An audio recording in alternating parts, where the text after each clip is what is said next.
Game collections. They're pretty much a standard for basically any generation of gaming nowadays, and as time goes onward and the years fly by, people look backwards to the games that they really love, and the demand for re-releases and HD collections only gets larger.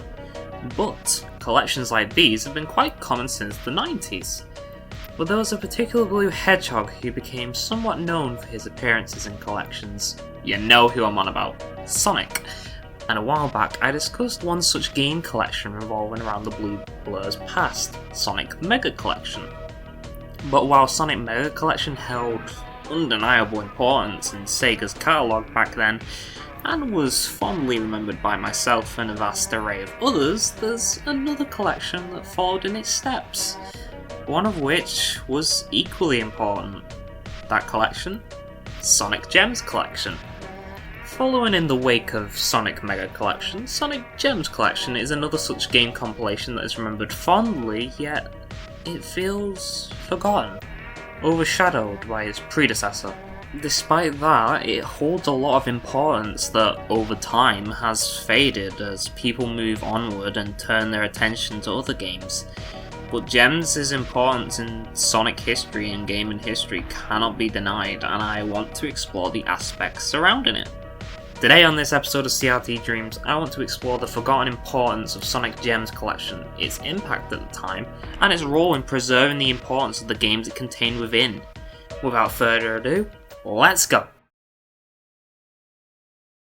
For those unaware, I have spoken of this collection's predecessor before, that predecessor being Sonic Mega Collection. But while I believe that there was a certain importance to that collection, Gems shares something similar, if not even more important. While it's very obvious that Sonic Mega Collection was, somewhat relevant for including the mainline Sonic games from the days of the Mega Drive and the Genesis, even including some lesser known titles too, it did not have a particular focus on exposing them to the world, only the idea of revealing and giving exposure to the obscure.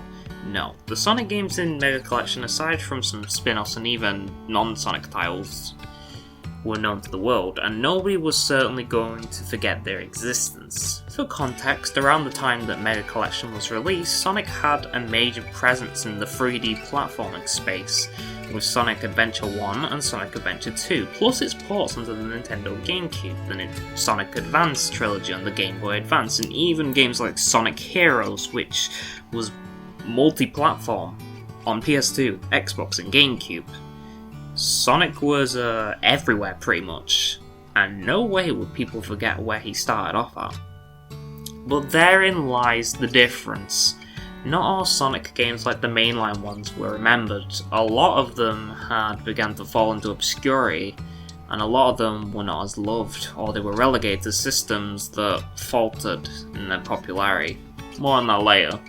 But this is where Gems comes in. But what exactly is Sonic Gems Collection, and how important was it ultimately to the Sonic franchise and gaming? Why was it forgotten? Let's take a dive into the exact impact the game had. Firstly, the game itself. What exactly is Gems Collection? Described on Sonic Retro as, quote, a compilation of more obscure Sonic games, end quote, it's a game collection that contains exactly that, plus a few unlockable goodies and extra games not listed on the box, haha. Often compared to its predecessor, Sonic Mega Collection, and even described in one web article as the yin to Sonic Mega Collection's yang. It acted similarly to the previous game, yet it was not as positively received. While it did sell, it seemed to have less of a positive impact than the previous one. With some of the game selection, the main three, Sonic R, Sonic CD, and Sonic the Fighters, or Championship depending on where you live, being pretty criticised as a result. GameSpy describes it as such, quote, Sonic Gems Collection is definitely a weaker package than Sonic Mega Collection, end quote. And Europe similarly speaks on it, quote, Gems Collection is fun for a few hours here and there, but it lacks a lot these days, end quote, showing a rather low review score. A user on a Zelda fan site describes the collection, quote, haha, About the only actual quote-unquote gem in Sonic Gems collection is Sonic CD. The rest of the games are crap. Quote, end quote. A sentiment shared by Games Radar, which posts a rather scathing review too. That being said, opinions are not entirely loathing of Gems, with many honestly loving it for what it is. And even I love it. I grew up with this game as a kid, and as someone who had never even seen Sonic CD, or even the fires, I was pretty mesmerised. But childhood nostalgia aside, it begs an interesting question. Why is Sonic Gems collection so less loved and remembered less fondly compared to Mega? Why is it so less remembered? Why has it become so forgotten? Let's dive into some possible reasons, shall we? Like I did with the CRT Dreams episode on Sonic Mega Collection, I decided to take a look at Google Trends. After all, since Gems was released in the middle of the 2000s, it would be more reasonable this time to assume that the results on Google Trends were a bit more solid than Mega Collection. So I had a look, and what I saw was surprising. During the time of release, interest was the most prominent for the game, but as time went on, it faded. It doesn't help that Mega Collection had a release on all current console platforms at the time, while Gems was, for some reason, relegated only to the PS2 and GameCube, and Xbox version apparently cancelled, impacting its potential outreach. Compared to Sonic Mega Collection, the difference is majorly obvious, as you can see here. While both games do have the factor of being remembered in some way, it's Mega Collection that triumphs over Gems. From my own observations and from what I've seen in research, it's just generally far more fondly remembered. Gems has been referenced in recent years, but it lacks the love that Mega Collection just seems to have. One major factor that I have seen when it comes to Gems is its games. This seems to be a very mixed point about the collection. I'll elaborate later on it, but the games contained within are subject to a lot of heavy, steaming criticism. Sonic R and Sonic CD especially come to mind. You see, the versions of those two games in Gems are not the home versions. They're not from the Saturn and they're not from the Sega CD, they're the PC ports. While this is not necessarily a bad thing, mind you, for those who are looking for pure emulation, this would be somewhat of a major turn-off. Worse as so, since they weren't the true version of the games, they remained the only ports of the games for years, and in the case of Sonic R, was the only port after the original version that was available. The different nature of these from the original versions would be divisive for those wanting a mostly true experience akin to the classic trilogy in Mega Collection, and would be adding to how less liked Gems was compared to its predecessor. With some emulation of Sonic CD and to an extent R already existing, it may have been a hard thing to sell to those who were indulged in integrating their knowledge of Sonic game releases. One notable reason for its lesser importance could also particularly arise in when it was released, 2005. By this point, the 6th generation of video game systems was still going strong, but with the dawn of a new generation of systems on the way, attention was probably lesser on the game and was more on what consoles and hardware were coming next. The 6th gen would remain relatively prominent into late years still, but games on it lesser so, Gems being one of the first indicators of such a tidal change in the gaming scene. There's one particular final reason that I'm able to determine for Gems' lack of importance, you could say. That lack of importance being reviews. Reviews aren't the be-all and end-all. It's something that people can optionally take in if they want, but it's also a good indicator of a game's quality. While people in the gaming scene optionally indulge in nowadays, and even did back in the day, reviews from the likes of IGN and Metacritic back in the day would have held significant power to them. Comparing Mega Collection to Gems via Metacritic results, the result is night and day. 75 for Mega, 64 for Gems. And the answer is obvious why.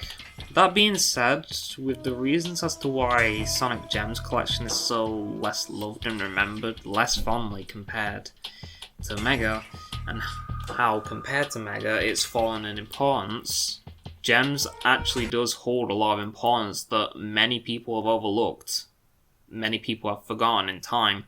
While it may have a lot that's led to its fall in relevancy compared to the previous game, it holds a substantial amount of importance that honestly led to a lot of good things. So let's delve into that.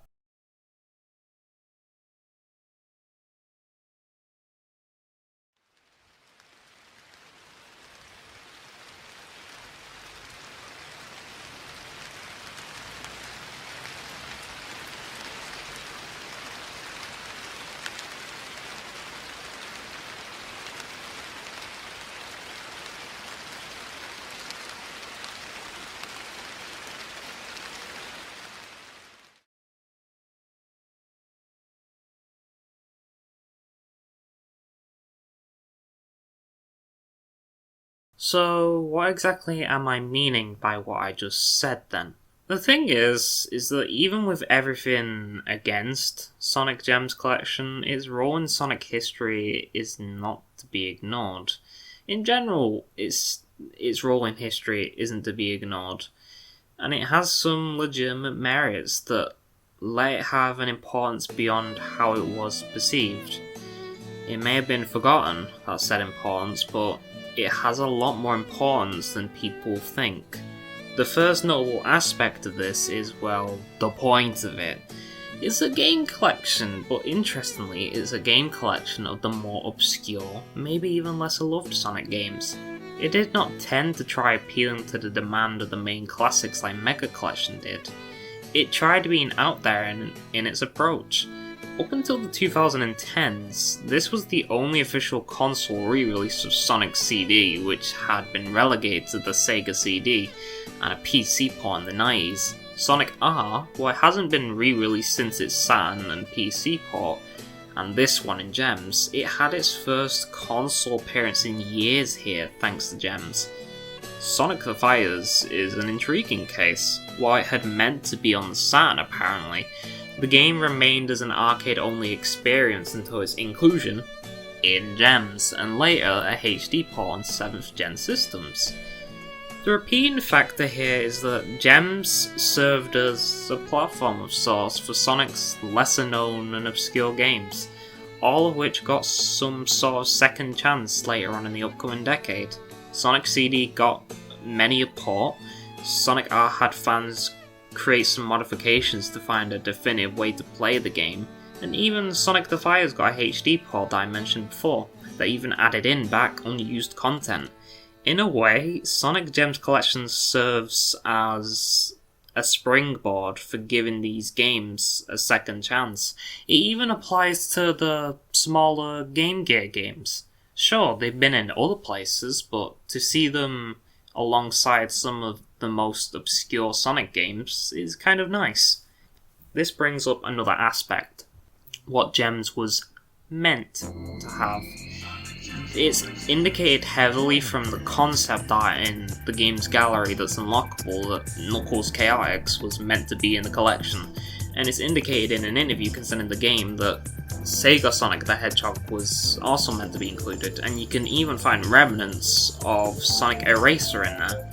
All of these games have particular significance. Knuckles Chaotix was a 32X game that was never ported to any other platforms and still hasn't been ported to any other platforms. Sega Sonic the Hedgehog was a trackball controlled arcade game which has never seen any official release or re-release because the trackball controls are too hard to emulate. And Sonic Eraser was a barely known puzzle game that was Sonic themed, which had been rediscovered a year before Gems' release.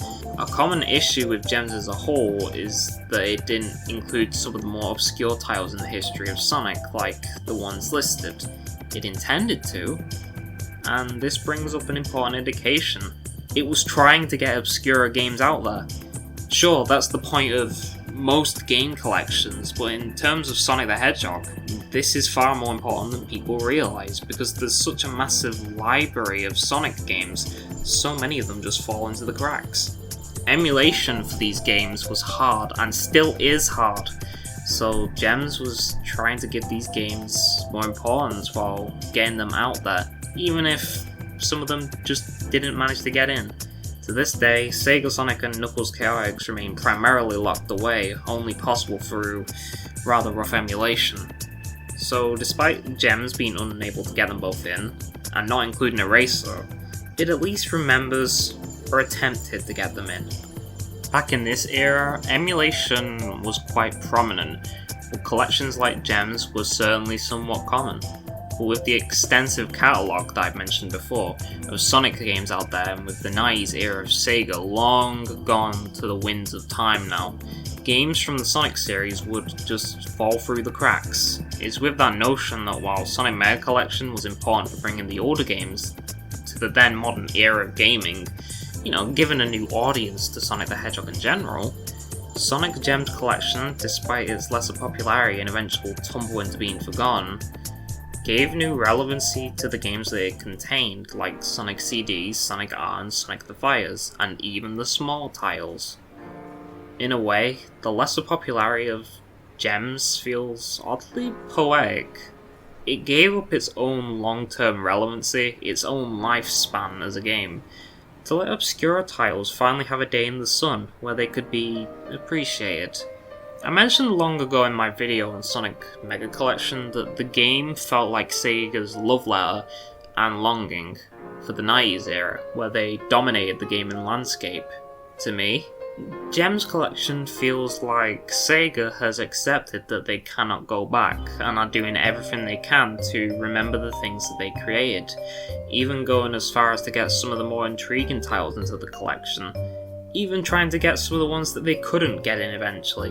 And Gems' contributions may have very much paid off, as the games within all achieved some sort of second chance for relevancy, being loved by others and being remembered even more so. In a way, you can say that Gems sacrificed itself for the sake of what it contained within, letting them stand among the rest of Sonic's titles as obscure and interesting footnotes, letting Gems remain solid and important as the repopularization of games long forgotten. Even back when I played Gems myself as a little kid, the games within all felt important, stored away in this little collection, a vault of Sonic's strangest yet most obscure outings, no longer really restricted by platforms. Could it have done more to capture the attention of people, get people really on board like they did with Mega Collection? Yeah, I agree, for sure, but Sonic Gems Collection now stands as a monument of sorts, a collection that ultimately led to a lot of greater things in the end.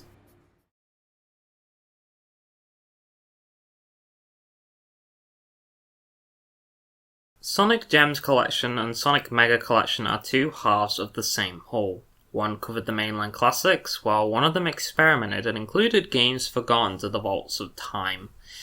It's oddly fitting to see both accomplish different things, but to me it's homely knowing that Gems here was trying to do its part in preservation. Its importance was forgotten in due time, but it stands as a monolith, or a relic now, of doing what it could to get the obscure out there. There's this one particular quote from old promotional material from the first Sonic the Hedgehog game, and I feel that it fits Gems and its intentions quite well.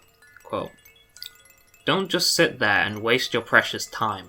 When you want to do something, do it right away. Do it when you can. It's the only way to live a life without regrets."